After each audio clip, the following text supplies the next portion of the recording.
За что задержан сотрудниками полиции?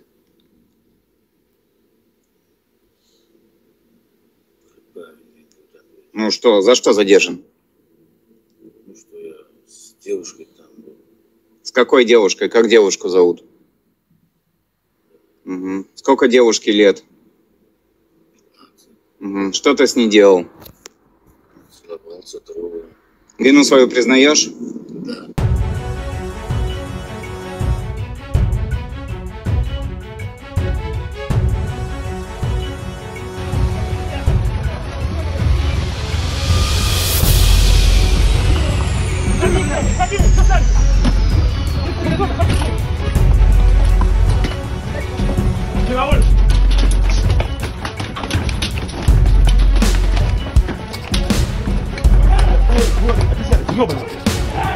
Быстрее, блядь! Егоров, сука! Вот, смотри, пошел, блядь! Егор, блядь! Пошел! Скоро, скоро, сука, будь скоро! Сука! Будь скоро, блядь! Ой, Егор, сука! Один!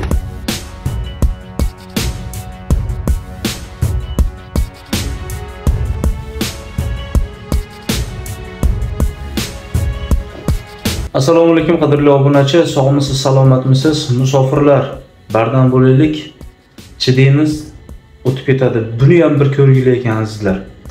Xullas, videoni boshida ko'rgan bo'lsalaring, 45 yoshlik O'zbekiston Respublikasi bo'lgan o'zbek millatiga mansub erkak Rossiyada 15 yoshlik nogiron qizni zo'rlamoqchi bo'lgan.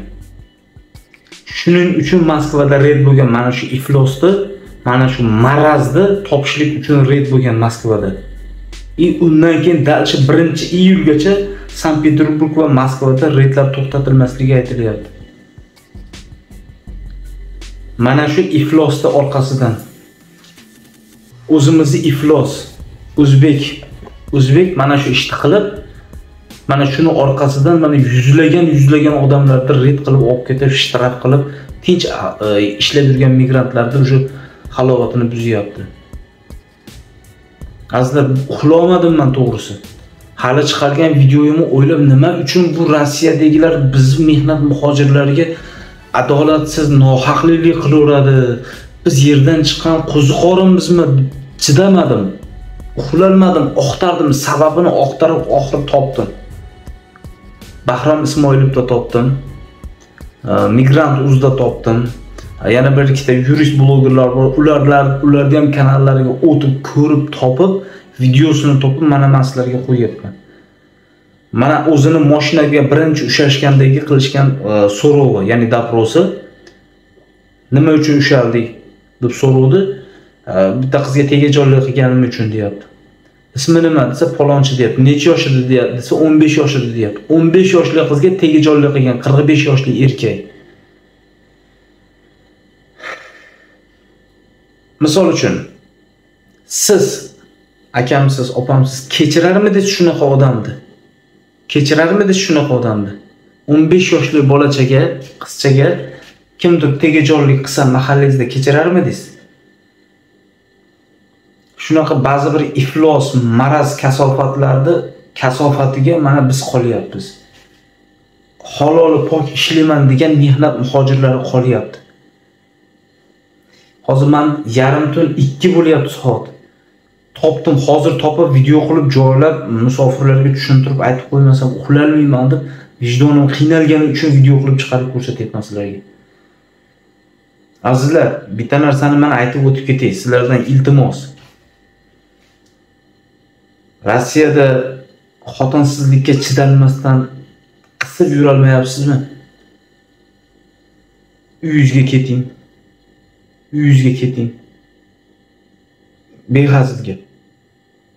Mana odamni umri kamida 9 yil, 10 yil chirib ketadi qamoqxonada. Qamoqxonaga borgandan keyin o'zi biladi nima bo'lishini. Kelinchak bo'ladi qamoqxonada.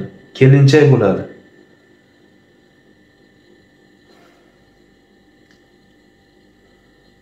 Shunga o'xshash narsalar juda ko'p bo'ladi. Aytaman endi men. Blogerman, men aytaman. yosh yigitlarimiz kelib, kattalarni qo'yaylik. Bu mana kattani qo'yaylik. Yosh 19, 20, 21 ga kirgan yosh yigitlarimiz kelib, onasi tengi ayollarga ilashib yashab yurganlari bor.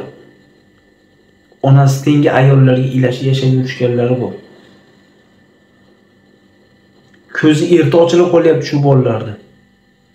10 ta erkak taydan chiqqan onasi tengi ayol bilan maytda yashab turib, pulni qilib uyga jo'natgandan keyin ota-onasi "Ke bolam, uylaymiz seni" desa, bo'pti deb O'zbekistonga borib, kerak bo'lsa qo'pol bo'lsa ham aytaman. Kerak bo'lsa bitta soatda o'pishishni bilmaydigan qizga uylanib turib, to'shayda 10 ta erkak taydan chiqqan ayolni o'pitini so'rayapti. O sen uylanayotgan qiz kerak bo'lsa bir o'pishishni bilmaydi, 10 ta erkak taydan chiqqan ayolni o'pitini bera olmaydi. Shuni orqasidan ko'p yoshlar ajrashib ketyapti.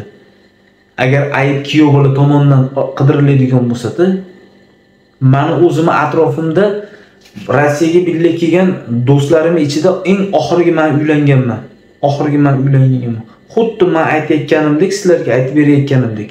Shu onasi tengi ayollar bilan yurgan atrofimdagi bolalarni yaqinda bittasi bilan ko'rishib qoldim. Endi hammamiz har xil viloyatdan bo'lganmiz. 3-xotinga uylandi. Ha, desam, palonchiga o'xshatalmayapman dedi. Ha, o'xshatalmaydi ekan ishni. Ota-onalar, farzandlarim bolam pul jo'natyapti ekan deb tek qo'ymasdan bolalaringga nasihat qilinglar.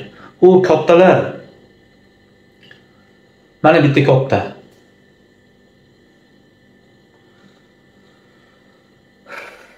Bitta tirraqa chichqoq dedi.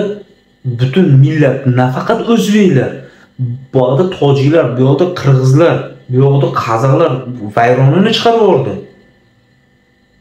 Mana bundan oldingi videoga o'tsalaring, bittasi yozibdi, men zakrepet qilib qo'ydim tepaga. Haqiqatdan mana shu video to'g'ri, ana shu olib chiqib ketganlar ichida men bor edim degan yozuvini zakrepet qilib qo'ydim tepaga. Haqiqatdan guvohlik beryapti shu odam. Bilmayman, tanimayman kimligini. Haqiqatan shu yerda men ham bor edim deyapti. Urib deb olib chiqib ketgan. Men bag'da nimaga bizga xo'rlashuradi? Nimaga o'ylab o'tibman. Bag'da o'zimizni bitta odam chiqib qo'yibdi katta qilib.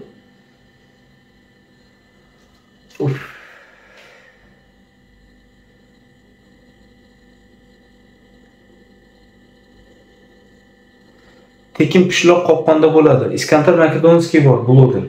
Shuni gapi bor. Sevgi dedi, tekin keks deb aytgan. Sevgi. Topshetdan normalniy ayollar bor. Rus ayol deysanmi? O'zbek ayollari qancha marta olib nikohingga olib, masjidlar bo'lsa bor, nikohingga olib, erkak bo'lib, bo'yningga olib, uylanib, yashab, ishlab, bo'lmay ketgan bo'lsa, xotiningni chaqir, yana ham bo'lmay ketgan bo'lsa, bor uyingga borib ket. Hozir hamma shahardan avtobus qatnab yotibdi. Avtobuslar Kazandan 5,5 mingdan qatnayapti avtobus. $50, $60 degan narsa.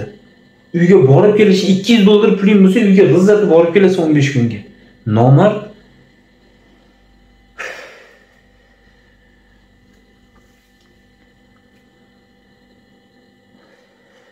Mayli.